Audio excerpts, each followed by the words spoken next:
बिस्मिल्लाहिर्रहमानिर्रहीम। आज का लेक्चर जो है हम बर्जर वेक्टर से स्टार्ट करते हैं। थोड़ा सा रिव्यू भी हो जाएगा जो लास्ट टाइम हमने स्टार्ट किया था। तो we were studying two type the line defects या डिसलोकेशंस हम स्टडी कर रहे थे, जिसमें एज और स्क्रू डिसलोकेशंस को स्टडी कर रहे थे। अब ये एज और स्क्रू डिसलोकेशंस जो हैं, उसकी डिसलोकेशन जो लाइन में डिस्टॉर्शन होती है, प्लेन्स ऑफ एटम्स में डिस्टॉर्शन है, उसका magnitude and direction how can we determine? We can determine by the magnitude and the direction of the Burger vector. So Burger vector जो है हम कंसिडर करते हैं कि जहाँ पे वो डिसलोकेशन है, either it is edge dislocation और स्क्रू डिसलोकेशन, उसके अबाउट आप एक क्लोज सर्किट ड्रा कर देते हैं। तो वो क्लोज सर्किट से हम उस क्लोज सर्किट को हम कहते हैं बर्जर सर्किट, और उस बर्जर सर्किट से जो आपका बर्जर वेक्टर है उसको फाइंड किया जाता है। The magnitude of the Burger vector and the direction of the Burger vector will give you the magnitude and direction of the dislocation. तो सबसे पहले आप यहाँ पे देख रहे हैं एक परफेक्ट क्रिस्टल की एग्जांपल कंसिडर की हुई है। इस फिगर के अंदर ये क्रिस्टल के अंदर ये जो बर्जर वेक्टर बनाया गया है, सर्किट बनाया गया है, क्लोज लूप, आप यहाँ पे देख रहे हैं कि अप साइड जो है वो 4 बॉक्सेस हैं, और जो आपकी ये दूसरी साइड है 4x5 का ये सर्किट है, ठीक है ना। 4 लेंथ पे हैं और 5 जो है उसकी विड्थ के ऊपर लाई कर रहे हैं, या आप कहें 4 विड्थ में हैं और 5 उसकी लेंथ के ऊपर लाई कर रहे हैं। 4x5 का ये एक वेक्टर है। क्योंकि ये एक परफेक्ट क्रिस्टल के अबाउट बनाया हुआ है, तो हम ये देखें कि पी पॉइंट से अगर आप स्टार्ट करते हैं, और वो आप स्टार्ट करते हैं और स्टेप्स लेते हैं, 6 स्टेप्स जाते हैं, then you move towards 5 steps. अब वो स्टेप्स ये लाइंस को कह रहे हैं कि इन लाइंस के अबाउट मूव करते हैं, तब आपके पास एक परफेक्ट क्लोज सर्किट क्रिएट हो जाता है। अब वो क्लोज सर्किट अगर आप पी पॉइंट से स्टार्ट हुए और पी पॉइंट के ऊपर फाइनली आप मूव करके पहुंच जाते हैं, तब अबव एंड बिलो कोई चेंज नहीं आती, तो आपको हम कंसिडर करते हैं कि इसके अंदर कोई डिसलोकेशन नहीं है। अब दूसरा केस कंसिडर करें कि यहाँ पे हम यहाँ देख रहे हैं कि यहाँ पे डिसलोकेशन लाई कर रही है। अब यहाँ पे डिसलोकेशन कौन सी लाई कर रही है? जो टॉप से बॉटम पे आते हुए वहाँ जो है डिसकंटिन्यूटी हुई है एटम्स की। तो इस केस में हम स्टार्ट कर रहे हैं, अब ये सेम ऑपरेशन हम स्टार्ट करेंगे बर्जर सर्किट ड्रॉ करने का। When same operation is perform on the crystal जिसके अंदर डिसलोकेशन है, तो हम ये देखते हैं कि जब हम पी से स्टार्ट करते हैं और all around the circuit move करते हैं, तो instead of the starting point P, हम वही सेम स्टेप्स लेते हुए एक स्टेप पीछे क्यू पे आके स्टॉप करते हैं। यानी एक स्टेप आपको क्यू से पी में एक्स्ट्रा लेना पड़ेगा, तब आप उसको कंप्लीट कर सकते हैं। रीज़न क्या है? क्योंकि इसके अबाउट एक जो ये सर्किट बना है, इसके अंदर एक डिसलोकेशन लाई करती है। अब डिसलोकेशन की वजह से अगर आप बॉक्सेस ऊपर से गिने, तो 1 2 3 4 5 बॉक्सेस अबव हैं और 1 2 3 4 बॉक्सेस नीचे हैं। 5 अबव हैं, 4 नीचे हैं। इसी की वजह से, इसी रीज़न की वजह से जब आप 4 बॉक्सेस को पास करके डाउन वर्टिकल मूवमेंट करके जब हॉरिजॉन्टली नीचे जाते हैं, तो वो 4 बॉक्सेस जो हैं एट द एंड आपको क्यू पॉइंट तक ले आते हैं। और वो क्यू पॉइंट इंस्टेड कि एक परफेक्ट क्रिस्टल में पी पॉइंट से स्टार्ट हुआ था, पी पॉइंट एंड हुआ, वो क्यू पॉइंट पे है। अब क्यू से पी के दरमियान जो डिस्टेंस है, that is known as the Burger vector, जिसको डिनोट करेंगे बाय बी। और डायरेक्शन क्या है? क्यू से पी की तरफ ये डायरेक्ट कर रहा है, तो हमारे ये जो बर्जर वेक्टर है क्यू पी इसमें आ गया। अब यहाँ पे हम ये देख सकते हैं कि बर्जर वेक्टर जो है वो परपेंडिकुलर है टू द डिसलोकेशन। डिसलोकेशन किस तरह है? वर्टिकल डायरेक्शन में है, और बर्जर वेक्टर जो है वो हॉरिजॉन्टल डायरेक्शन से। तो इसलिए हम ये देख सकते हैं कि इस केस के अंदर आपकी एज डिसलोकेशन जो है वो perpendicular to the Burger vector है। अब सिमिलर केस हम कंसिडर कर लें कि अगर डिसलोकेशन जो है वो एज डिसलोकेशन नहीं है, स्क्रू डिसलोकेशन है।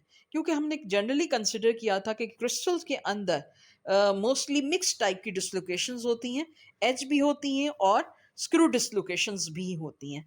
तो फॉर दैट हम सबसे पहले एक परफेक्ट क्रिस्टल को कंसिडर कर रहे हैं कि आप ये सामने एक ब्लॉक जो है वो एक परफेक्ट क्रिस्टल का है, जिसमें PMNO जो है एक रेक्टेंगल बनाया गया है, that is the close Berger circuit. और वो क्लोज पाथ जो है वो डिटरमिन कर रहा है कि आपका ये पूरा जो है एक परफेक्ट क्रिस्टल है और इसमें कोई चेंजेस नहीं आ, एक्स्ट्रा पाथ ट्रेवल नहीं करना पड़ा। पी से लेकर पी तक आपके पास जो है नंबर ऑफ स्टेप्स जो हैं that are same. In the other case जब हम कंसिडर करते हैं इसमें स्क्रू डिसलोकेशन लाई करती। अब स्क्रू डिसलोकेशन लाई करने की वजह से आप यहाँ पे देख रहे हैं कि जब वो पी से एम की तरफ मूव कर रहा है तो इन बिटवीन उसे एक्स्ट्रा पाथ ट्रेवल करना पड़ रहा है, that is the Beed be the Burger vector. F से ए तक वो पोजीशन है, वो डिसलोकेशन है, वो डिफेक्ट है जिसकी वजह से ये प्रॉब्लम क्रिएट होगी। अब यहाँ पे आप देख सकते हैं कि ये एडिशनल वेक्टर बी जो है बर्जर वेक्टर जो कि इक्वल टू एफ ए हम कंसिडर कर रहे हैं, ये मैग्नीट्यूड ऑफ द डिसलोकेशन बता रहे हैं। अब ये डिसलोकेशन जो है वो कैसी है, ये dislocation parallel to the dislocation axis है। आपका जो डिसलोकेशन है उसकी मूवमेंट भी इसी डायरेक्शन में हुई हुई है जिस डायरेक्शन में बर्जर वेक्टर है। सो यहाँ से आपको डिफरेंस क्लियर होता है कि एच डिसलोकेशन में Berger vector is always perpendicular to the dislocation line, while for the screw dislocation the Berger vector is parallel to the axis of dislocation. So now next move on to the surface defects. Surface defects or the two dimensional defects. अब इसमें two dimensional defects की हम consider करेंगे। Surface defects में हमने surface imperfections देखनी है, voids देखनी है, pits देखनी है। जितने भी surface से related two dimensional defects हैं वो distortion in the surface हैं, वो सब associated हैं with the two dimensional या surface defects.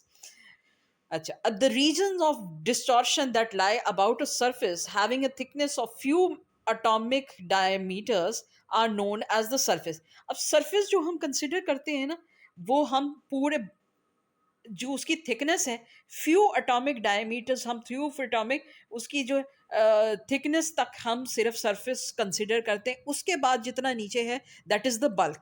तो उस लेयर्स के ऊपर जो थिकनेस की वो जो लेयर्स हैं फ्यू एटॉमिक डायमीटर्स की, उसमें जो इतने भी डिफेक्ट्स हैं टू डायमेंशनल डिफेक्ट्स, उनको हम कहते हैं कि ये सरफेस डिफेक्ट्स हैं।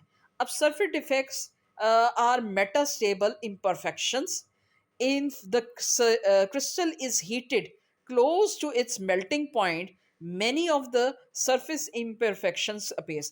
अच्छा, अब ये जो हीट किया जा रहा है close to its melting point, जब close to its melting point होगा तो क्या होगा, उसके अंदर जितने क्रिस्टल्स थे, सबसे पहले हीट का इफेक्ट किसके ऊपर आता है, वो आपके सरफेस के ऊपर आता है। तो जितने भी क्रिस्टल्स यानी फेजेस डेवलप हुए थे, कोई क्रिस्टल स्ट्रक्चर बनाया था, क्यूबिक बना हुआ था, हेक्सागोनल, वो क्या होगा, वो डिस्टॉर्ट हो जाएगा, वो एनर्जी मिल गई, एटम्स ने अपनी जगह बॉन्डिंग तोड़ दी और डिफरेंट जो है वो डायरेक्शन।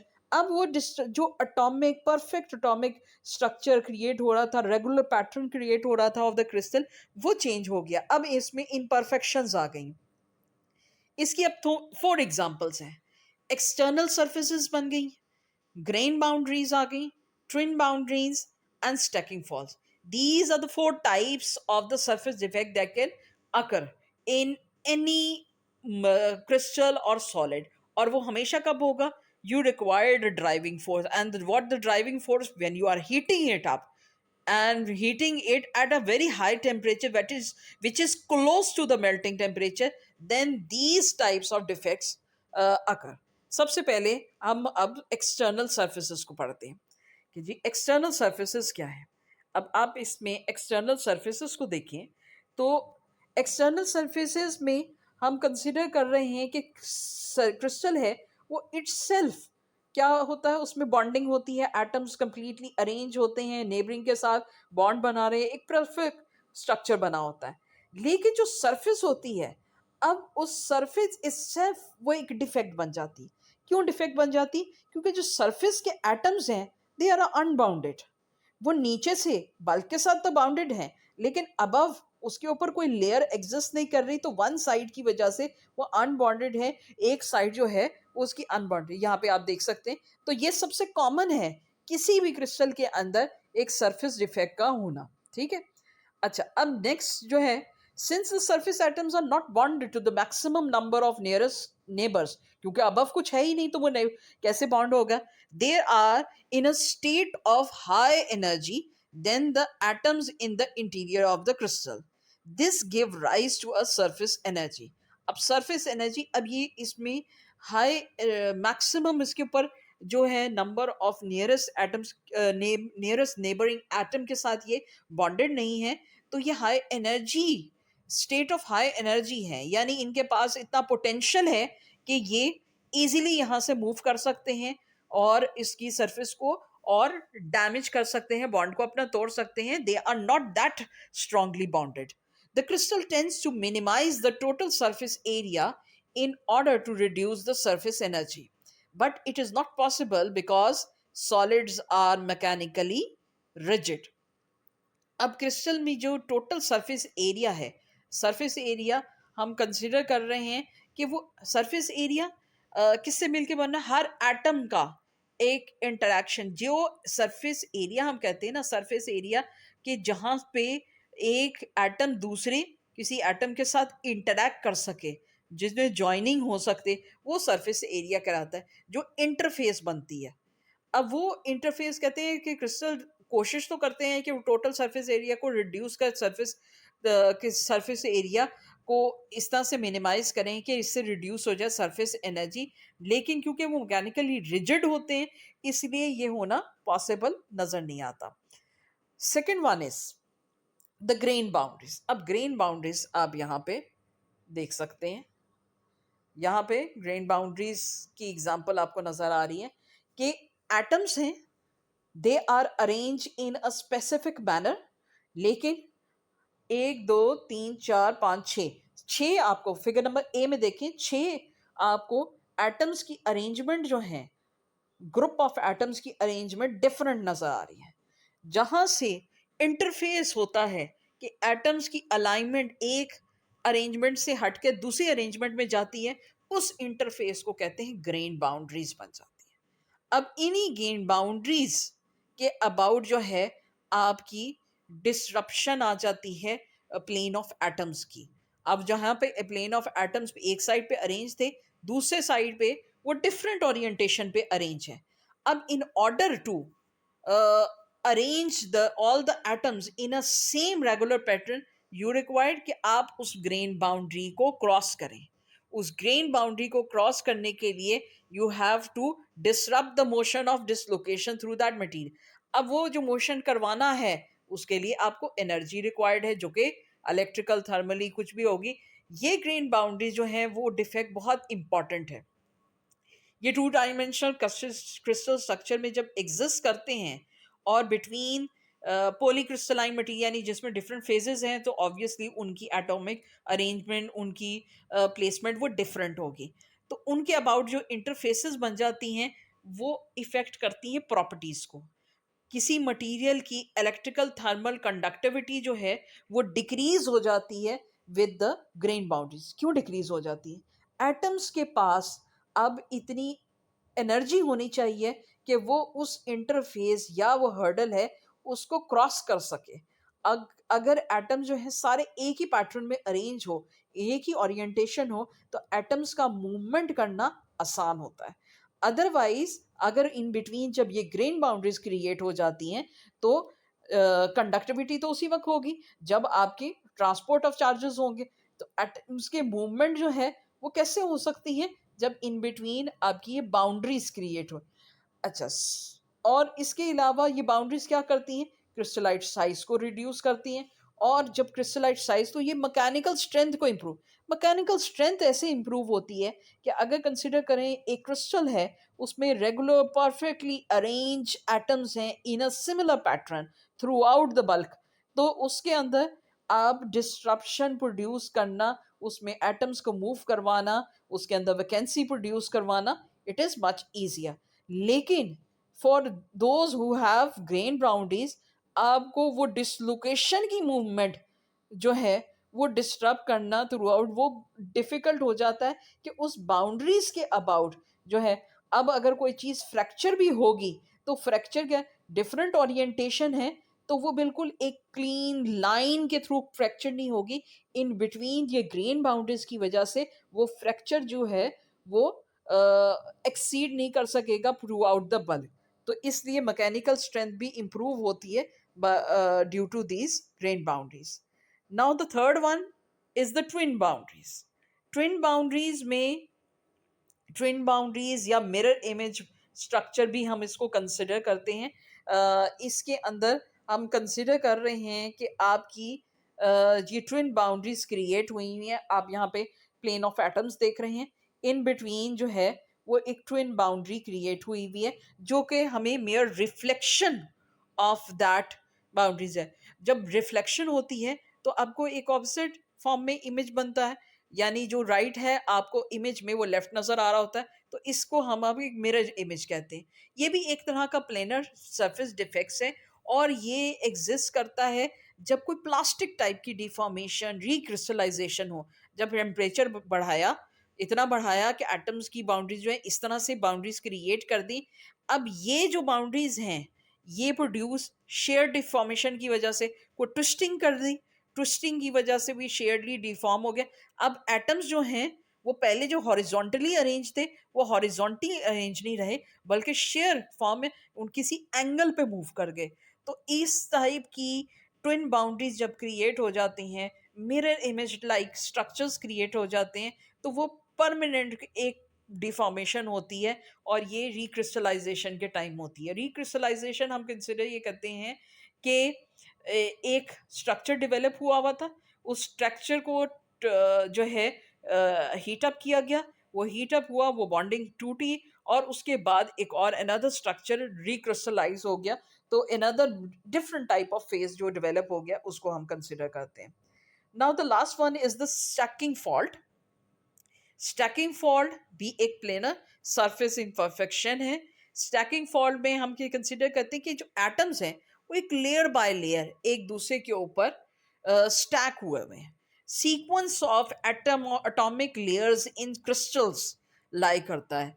आपका जैसे एक एग्जांपल में नजर आ रहा है कि एक स्ट्रक्चर बनाया हुआ है, जिस स्ट्रक्चर के अंदर ए और उसके ऊपर HCP स्ट्रक्चर है। ठीक है, इसमें इन FCC crystal we have three different stacking layers ABC, while HCP stacking we have only different layers of BC। अब इसके अंदर ये डिफरेंट लेयर्स अब यहाँ आप देख सकते हैं, जो पर्पल वाले हैं वो एक को रिप्रेजेंट कर रहे हैं, बी वाले जो हैं बी वाले वो ग्रीन बॉल्स को रिप्रेजेंट कर रहे हैं, और उसके अलावा हमने एक और तरह का सी का बनाया हुआ है जो कि ब्लू को रिप्रेजेंट कर रहा है। तो FCC और HCP जो स्ट्रक्चर है वो उसके अंदर ये डिफरेंट स्टैकिंग हुई होती है, डिफरेंट ये चेंजेस बनी होती हैं। आप ये देखिए स्टैकिंग जो ऊपर से आप नीचे देख रहे हैं तो वो पर्पल पर्पल के ऊपर ग्रीन है, ग्रीन के ऊपर ब्लू की स्टैकिंग है। लेकिन जब नीचे की तरफ आते हैं फॉर द HCP स्ट्रक्चर, वहाँ ये जो A वाले हैं वो एटम्स मिसिंग हैं, बी हैं और बी के ऊपर ब्लू वाली बॉल्स जो हैं, ये बॉल्स जो हैं रिप्रेजेंट करी एटम्स की लेयर स्टैक हुई हुई हैं। तो यहाँ पे एक stacking fault through out the bulk नजर आ रहा है कि पहले जो लेयरिंग हुई हुई थी वो सीक्वेंस जो है वो रिपीट नहीं हो रहा। This is also known as stacking fault. इसको हम रिप्रेजेंट इस तरह कर सकते हैं कि FCC स्ट्रक्चर जब लेते हैं तो वो ऐसे ग्रो करता है कि उसके ऊपर A एक तरह के एटम्स हैं, B other type of atoms हैं, सी अदर टाइप ऑफ एटम्स या other orientation of the atoms भी आप कंसिडर कर सकते हैं। तो ABC अगर ये हो रहा है तो हम कंसिडर करें कि परफेक्ट आपकी FCC क्रिस्टल ग्रोथ की स्टैकिंग है। अगर हम इस कंसिडर करें कि इस केस में इन बिटवीन आपकी कोई मिस अलाइनमेंट हो जाती है कि आपका कोई ए प्लेन जो है जैसे हमने ये देख रहे हैं, इसमें ए प्लेन, ए वाला, ये पर्पल वाली मिस हो गई नीचे। अब इसकी मिस होने की वजह से यहाँ पे स्टैकिंग फॉल्ट आ जाएगा। वो सीक्वेंस जो पहले परफेक्ट ए बी सी के ऊपर स्टैक हो रहा था, वो यहाँ सेकेंड लाइन पे अगर आप देखें तो इन बिटवीन ए की लेयर प्लेन मिस होने की वजह से स्टैकिंग फॉल्ट एग्जिस्ट करती है। दस the sequence is interrupted and a stacking fault is produced. Therefore, we find that the stacking in the missing region become HCP. तो वो FCC नहीं रहेगा, HCP के अंदर होता है कि BC का जो है स्टैक्स क्रिएट होते हैं। B एक type of orientation of atoms है, C दूसरी टाइप ऑफ ओरिएंटेशन, वो एक दूसरे के ऊपर स्टैक होते हैं, तो वो स्ट्रक्चर बनाते हैं हेक्सागोनिक क्यूबिक स्ट्रक्चर बनाते हैं। तो HCP टाइप का स्ट्रक्चर बनता है। तो इसका मतलब है जो पहले FCC टाइप का स्ट्रक्चर था वो चेंज होकर कन्वर्ट होकर HCP में कन्वर्ट हो गया। सो ये अकर कब करता है? During the grain growth. जब ग्रोथ हो रही होती है क्रिस्टल्स की, एटम्स डिफ्यूज कर रहे होते हैं, खास पैटर्न में अपने आप को अरेंज कर रहे होते हैं, जब उसको सफिशिएंट टेम्परेचर एंड टाइम मिल रहा होता है, तब उसके अंदर ये पॉसिबिलिटीज हैं कि आपकी ये स्टैकिंग फॉल्ट्स प्रोड्यूस हो जाए। Now comes the three-dimensional defect, that is the volume defect. उस volume defect के अंदर pores हम देखते हैं, voids consider करते हैं, cracks consider करते हैं, यानी ऐसी defect जिनके अंदर surface भी है, two dimensional भी है और depth भी है। Volume defects such as cracks may arise in crystal due to the process of crystal growth. अगर कंसिडर करें कि आपने वो प्रॉपर टाइम नहीं दिया या टेम्परेचर में जो है शार्प डिफरेंस दिया, डिफरेंस ऑफ टेम्परेचर ज़्यादा हुआ कि एकदम हीटअप किया और उसके बाद एकदम कूलअप कर दिया, तब भी ये क्रैक्स और थर्मल स्ट्रेसेस की वजह से क्रैक्स प्रोड्यूस हो जाते हैं। So while growing any possible small electrostatic dissimilarities between the stacking layers may result in crack। इसी तरह अगर स्टैकिंग फॉल एग्जिस्ट कर रहा है, कुछ स्टैकिंग में डिफरेंट डिसिमिलरिटीज हैं, तब भी जब आप उसको हीटअप कर रहे होते हैं, क्रिस्टल ग्रोथ करा रहे हैं, वहाँ भी क्रैक्स डेवलप हो जाते हैं। अब ये डिफरेंट टाइप्स के जो हैं थ्री डायमेंशनल डिफेक्ट्स नज़र आ रहे हैं, जिसमें क्रैक्स हैं, पोर्स हैं, फॉरेन इंक्लूजन्स हैं। अब क्रैक्स हम कंसिडर करते हैं optical, thermal and mechanical properties जो हैं वो पोर्स आपकी उससे चेंज होती हैं।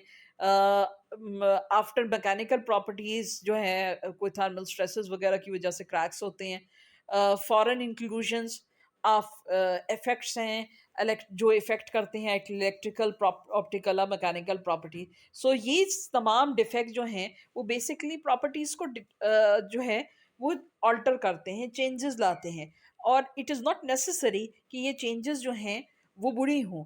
बाज़ ये चेंजेस जो हैं वो नेसेसरी होती हैं for certain to obtain the certain properties and that material, ताकि वो स्पेसिफिक एप्लीकेशन के लिए यूजबल हो सके। So normally occurs during processing या फैब्रिकेशन प्रोसेस ये आपकी डिफेक्ट्स अकर करते हैं। अब इसमें अलावा आपके पास वर्ड्स के ये डिफरेंट फॉर्म्स हैं, जिसमें आप होल्स देखते हो, वैकेंसीज की क्लस्टर्स और वर्ड्स नज़र आ रहे हैं। और फिर ये precipitates, combination of impurities to form small regions and different phases. यहाँ पे प्रेसिपिटेट्स हैं और ये साथ में इम्प्योरिटी एटम्स हैं, ये कंबाइन होके ये बन गए हैं। तो अ लार्ज वैकेंसी में arise due to missing of cluster of atoms which is a volume defect।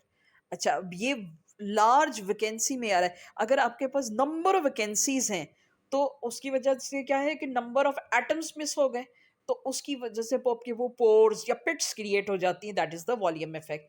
Next, inclusion of foreign particles on non-crystalline regions of dimension at least 10 to 30 angstrom also belong to the category of volume defect. तो inclusion, कोई भी impurity particle आया है वो, या कुछ कोई amorphous type का रीजन क्रिएट हो गया, वो भी डिफेक्ट रहेगी। यानी कोई एक फेज डेवलप हुआ, इन बिटवीन कोई पार्टिकल आ जाता है या अमॉर्फस फेज आ जाता है, तो वो भी आपका वॉल्यूम डिफेक्ट कहलाता है। सो ये प्रेजेंट जो है scanning electron microscope, optical microscope, turning electron microscope, इस माइक्रोस्कोप से आप ये डिटेक्ट कर सकते हैं वॉल्यूम डिफेक्ट्स को। और interferometric techniques can also be use to determine the and study the volume defect. So यहाँ पे आपकी ये तमाम डिफेक्ट्स जो हैं वो कंक्लूड होते हैं, जिसमें हमने ज़ीरो डायमेंशनल वैकेंसी और इंटरस्टेशियल डिफेक्ट के बाद one dimensional line defect dislocations पढ़ी, जिसमें एज, स्क्रू और मिक्स डिसलोकेशन थी. थर्ड में third type of defect was two dimensional, that was the surface defects. Surface defects में हमने उनके four types of surface defects पढ़े. Then we move on to the last one, that was the volume defects, जिसमें आपके three dimensional defects consider होते हैं.